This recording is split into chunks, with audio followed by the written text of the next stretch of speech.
अच्छा जी, topic number 5 है हमारा हेल्थ स्क्रीनिंग टेस्ट में नंबर 5 पर आता है HbA1c टेस्ट। ये आप कब कब अपने पेशेंट को रिकमेंड कर सकती हैं कि जाइए और HbA1c टेस्ट करवा कर आइए, क्योंकि डॉक्टर्स के लिए हमने ये डिज़ाइन किया ना कोर्स। तो अब आप किस पेशेंट को रिकमेंड करेंगी?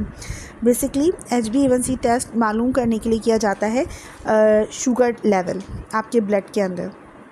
अब बहुत सारे लोगों के जहन में ये सवाल है और आता है कि हम वो जो शुगर की जो ग्लूकोमीटर होता है उससे भी तो मालूम कर सकते हैं ना, तो उसमें और इसमें क्या फ़र्क है? देखिए उस वक्त जो है ना शुगर जो हम ग्लूकोमीटर से मालूम करते हैं वो सिर्फ हमें 24 घंटे के अंदर अंदर या उसी मीन टाइम का जो है ना शुगर लेवल वो हमें बताता है।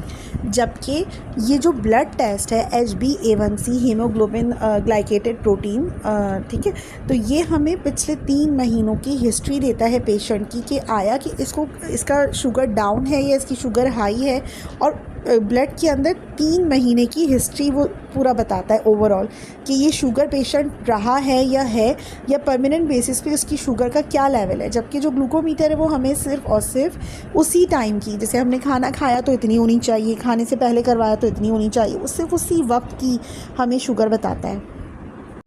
अगर HbA1c हाई आता है तो ये हमें बताता है कि कार्डियोवैस्कुलर डैमेज हो सकता है, डायबिटीज़ 2 है या डायबिटीज़ 1 है। अगर बच्चों का करवाया रेटिनोपैथी हो सकती है, यानी कि देखने में आँखों में जो है ना बसारत कमज़ोर हो सकती है, या नेफ्रोपैथी हो सकती है, किडनी डैमेज बहुत ज़्यादा अगर हाई आता है तो किडनी डैमेज के भी ज़्यादा चांसेस होते हैं। ठीक है, तो नॉर्मल रेंजेस जो होती हैं वो तकरीबन 5 से ऊपर का अगर है तो वो प्री डायबिटिक है, और अगर 6 से ऊपर का है, मतलब 6.5 से ऊपर का है, 7 तक चला जाता है तो इसका मतलब डायबिटिक है ये पेशेंट।